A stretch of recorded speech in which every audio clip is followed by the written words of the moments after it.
Et les médias, vous en pensez quoi? Les médias officiels forment ce que j'appelle le quatrième pouvoir de l'oligarchie. C'est-à-dire que vous avez l'oligarchie en 4 pouvoirs. Le pouvoir politique, le pouvoir économique, le pouvoir administratif et judiciaire et le pouvoir médiatique. Aujourd'hui, vous avez des médias qui ont été rachetés par des milliardaires. Vous imaginez bien que dès lors que des médias appartiennent à des milliardaires, leur ligne idéologique et politique sera forcément défendre les intérêts de ceux qui les possèdent.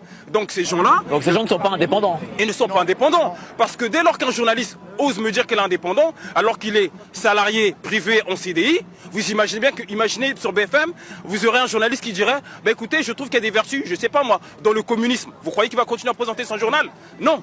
Parce qu'il va à l'encontre de la ligne idéologique de celui qui possède le journal. Donc quand les journalistes disent qu'ils sont indépendants, ce n'est pas vrai, ils ne sont pas indépendants. La preuve en est, dans le traitement médiatique, on voit bien que systématiquement, là regardez, on est en plein délire. Imaginez Kim Jong-un qui ferait des discours pendant 7-8 heures, qu'est-ce qu'on dirait pas? On dirait, bah c'est la Corée du Nord, on est dans une dictature. En France, on a un président qui monopolise les médias, qui est retransmis en direct pendant 7 heures. Et on ne trouve rien à redire. Et surtout, on nous dit que c'est un débat national. Mais monsieur, vous savez ce que veut dire le mot débat? Débat, vous et moi, nous débattons. Et c'est un débat contradictoire. Mais lorsque vous avez des gens qui posent des questions et que le président y répond, c'est une conférence. Parce que si vous enlevez le public... Et donc du coup, les médias sont complices de ça, quoi. Mais bien sûr, il n'y a qu'à voir la ligne des éditorialistes. Lorsque, par exemple, ils disent... Vous pensez à qui spécialement, à peu près? Quel journaliste spécifiquement? Je parle à Jean-Michel Apathy. Vous prenez par exemple Yves Calvi. Regardez Yves Calvi ce qu'il fait sur CNews. Lorsqu'il se permet de dénigrer les gilets jaunes. Est-ce qu'il est dans son rôle de journaliste?